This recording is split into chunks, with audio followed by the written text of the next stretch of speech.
Hello friends, welcome to angle and atom. आज हम करने वाले हैं एकदम one shot revision of class 9 science chapter force and laws of motion. इस वीडियो में तुम्हें मिलेगा complete concept clarity, simple examples और क्विक रिकैप जो एग्जाम के लिए बेस्ट है। चलो शुरू करते हैं।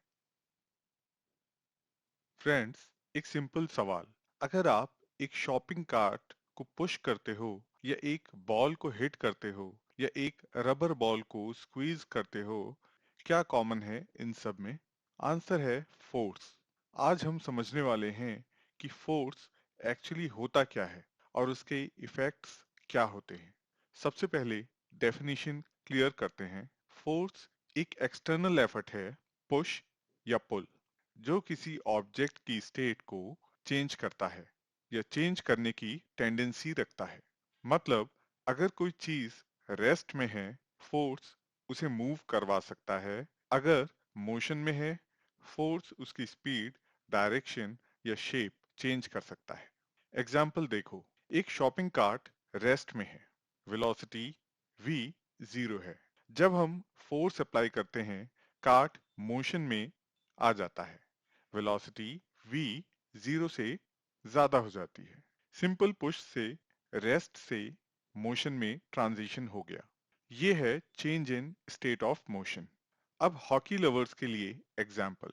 जब हॉकी स्टिक बॉल को हिट करती है, बॉल की initial velocity v in change हो जाती है फाइनल वेलोसिटी v out में।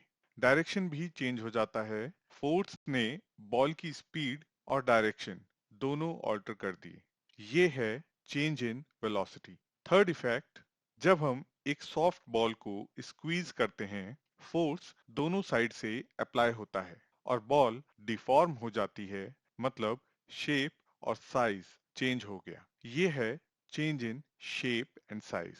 तो दोस्तों, फोर्स के इफेक्ट्स क्लियर हैं। फोर्स मोशन स्टार्ट कर सकता है, स्टॉप कर सकता है, स्पीड चेंज कर सकता है, डायरेक्शन ऑल्टर कर सकता है और शेप मॉडिफाई कर सकता है। अब आपके लिए एक चैलेंज। कमेंट सेक्शन में लिखो एक रियल लाइफ एग्जाम्पल जहां आपने फोर्स को एक्सपीरियंस किया हो।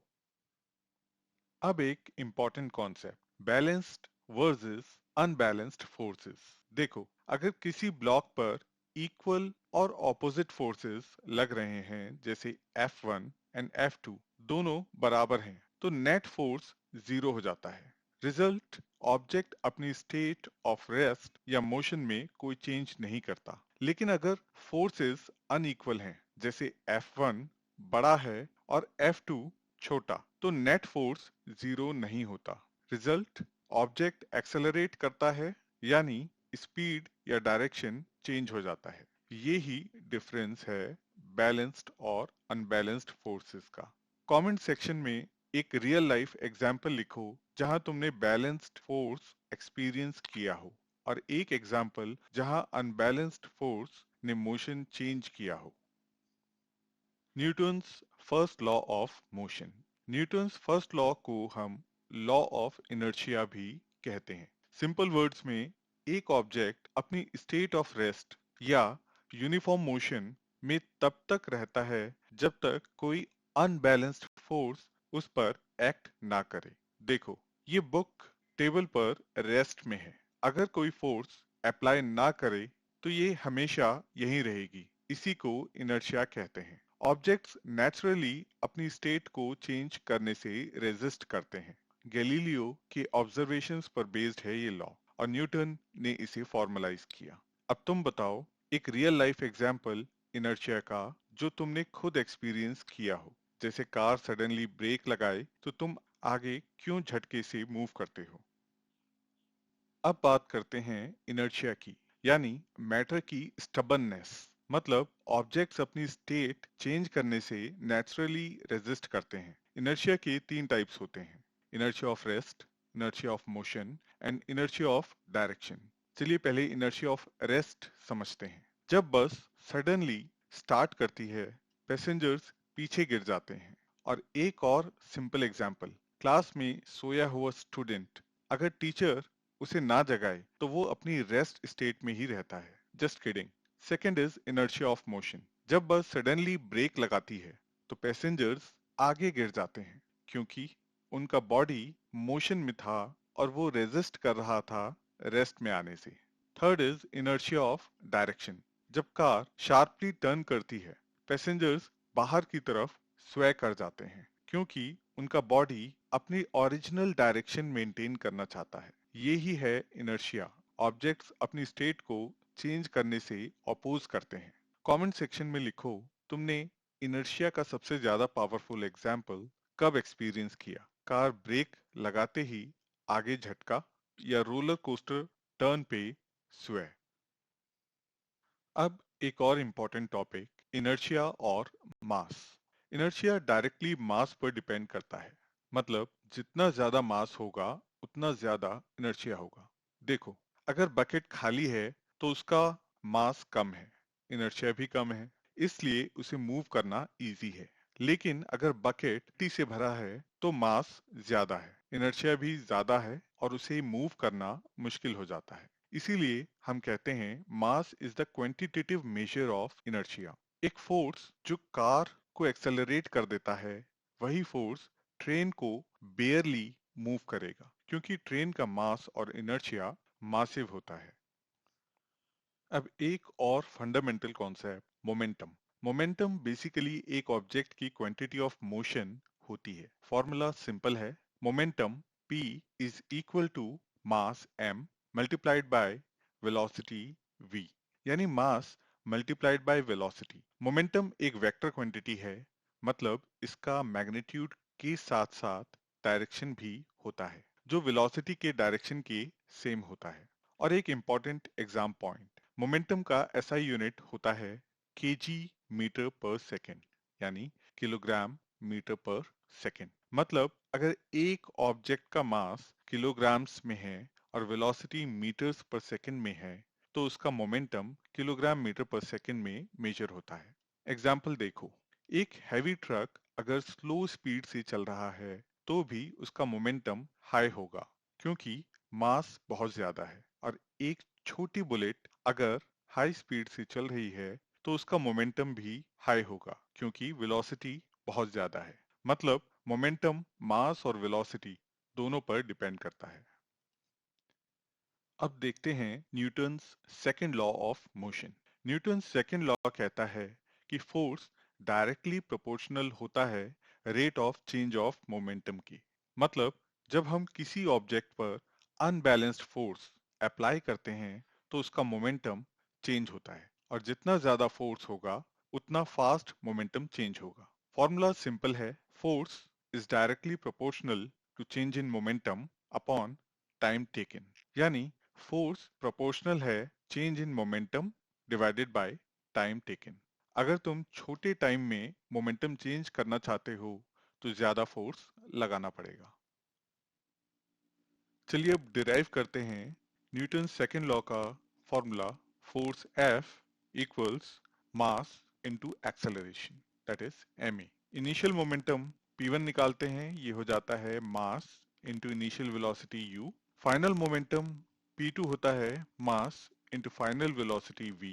Change in momentum delta p होता है p2 minus p1, that is final momentum minus initial momentum, which comes out to be m multiplied by v minus u। Rate of change निकालते हैं तो इसके लिए हम t से डिवाइड करेंगे, delta p upon t equals m multiplied by v minus u upon t। Second law कहता है force F is directly proportional to the rate of change of momentum. तो ये आता है F proportional to m multiply by v minus u upon t। और क्योंकि acceleration a होता है v minus u upon t, तो हम लिख सकते हैं F is directly proportional to m a।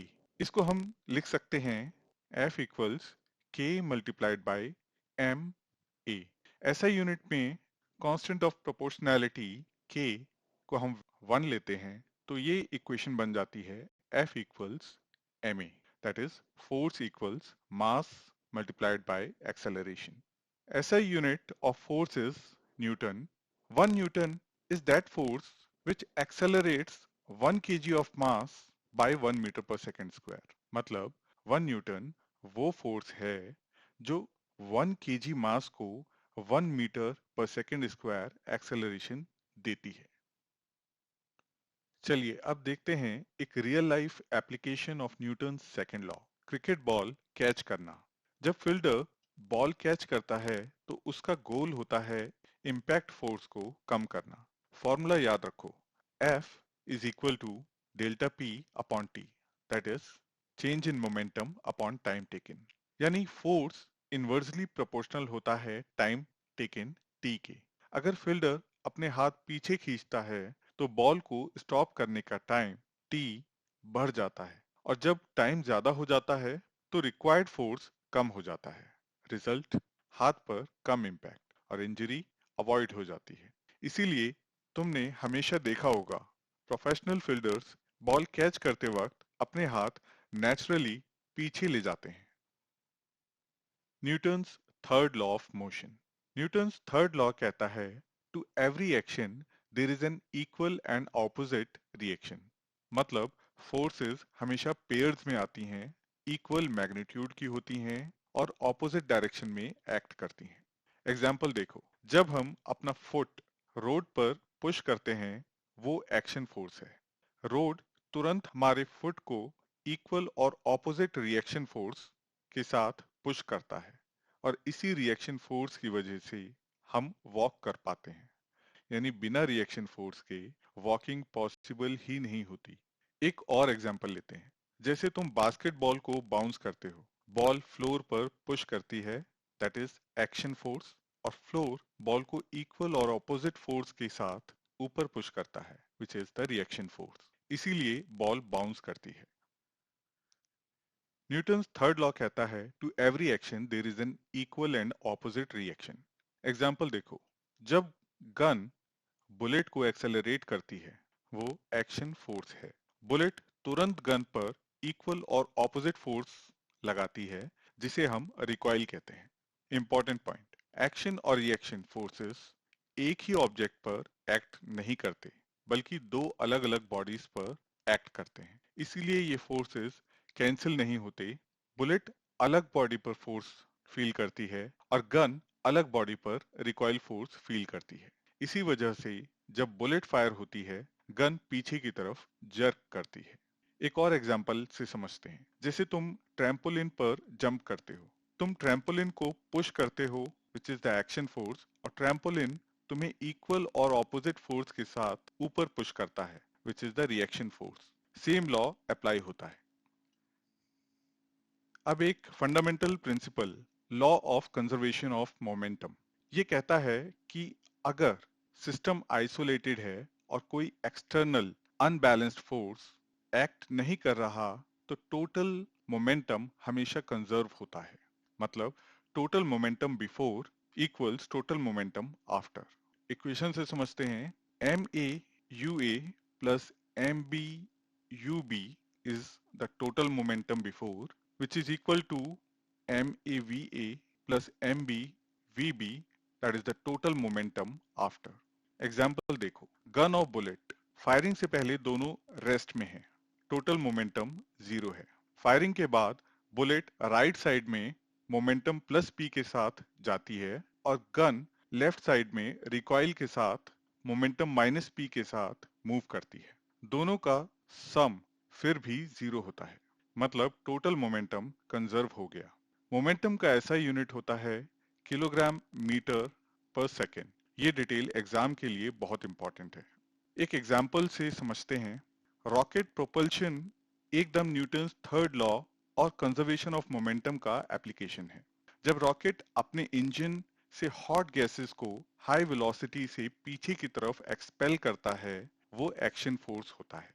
उसके रिएक्शन में रॉकेट फॉरवर्ड डायरेक्शन में पुश होता है। मतलब गैसेस का मोमेंटम बैकवर्ड डायरेक्शन में होता है और रॉकेट का मोमेंटम फॉरवर्ड डायरेक्शन में। दोनों इक्वल होते हैं और टोटल सिस्टम का मोमेंटम कंजर्व रहता है। इसी प्रिंसिपल की वजह से रॉकेट बिना किसी एक्सटर्नल सपोर्ट के स्पेस में भी मूव कर सकता है। एक और एग्जाम्पल से समझते हैं। डिफ्लेटिंग द बलून एक परफेक्ट एग्जाम्पल है एक्शन रिएक्शन का। जब बलून से हवा बाहर रश करती है तो एयर एक डायरेक्शन में मूव करती है। उसके रिएक्शन में बलून अपोजिट डायरेक्शन में मूव करता है। मतलब एयर का मोमेंटम एक साइड में होता है और बलून का मोमेंटम दूसरी साइड में। दोनों इक्वल और ऑपोजिट होते हैं और टोटल सिस्टम का मोमेंटम कंजर्व रहता है।